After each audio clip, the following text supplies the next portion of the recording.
نکاح کی قبولیت کی سند دی جاتی ہے، اس وقت سے لے کر اخیر تک، یعنی آخری عمر تک انسان کا جو رشتہ باقی رہتا ہے اسے نکاح کہتے ہیں۔ بے شک سبحان اللہ۔ اور نکاح انسان کو گناہوں سے بچاتا ہے، نکاح انسان کی شرمگاہ کی حفاظت کرتا ہے، اور فقط اتنا ہی نہیں بلکہ نکاح کے فضائل کو اگر آپ پڑھیں گے تو اس بات میں آپ کو ایک حدیث پاک ملے گی۔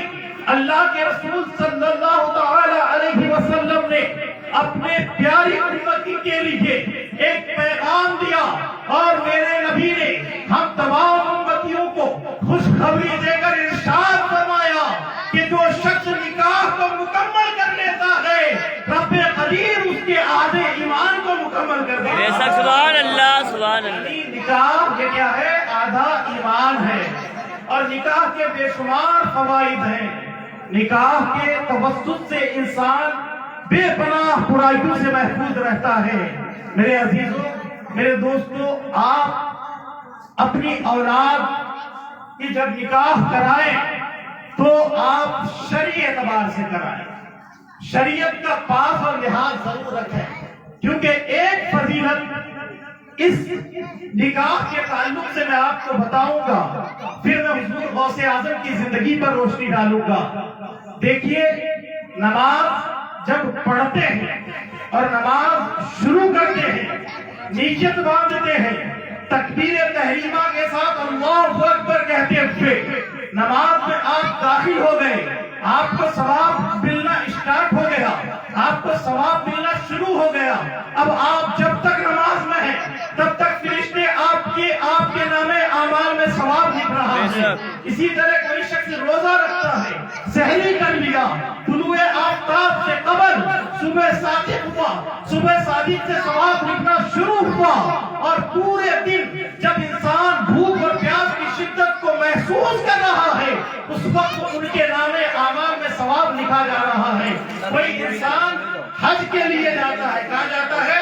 حج بیت اللہ کے لیے، وہ جب نکلتا ہے اس کے نام اعمال میں حج کا ثواب لکھنا شروع ہو جاتا ہے، اور جب تک واپس نہیں ہو جاتا ہے اس وقت تک اس کے نام اعمال میں ثواب لکھا ہی جاتا ہے۔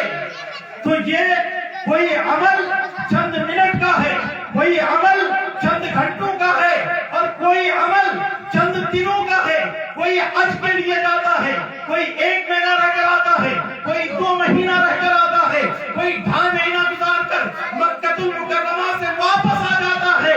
میرے عزیزوں، یہ عمل چند دنوں کا ہے، لیکن نکاح ایک ایسا پاکیزہ رشتہ ہے، ایک ایسا پاکیزہ تعلق ہے کہ جب نکاح کر دیا جاتا ہے اور کہہ دیا جاتا ہے ہاں میں نے اس نکاح کو قبول کر لیا، اس وقت سے ثواب لکھنا شروع ہوتا ہے۔ اگر تم نے شریعت کے مطابق نکاح کیا تو آخری وقت تک، یعنی جب تک تمہاری زندگی باقی رہے گی تب تک تمہارے نام اعمال میں ثواب لکھا جاتا رہے گا۔ بے شک سبحان اللہ سبحان اللہ سبحان اللہ سبحان اللہ۔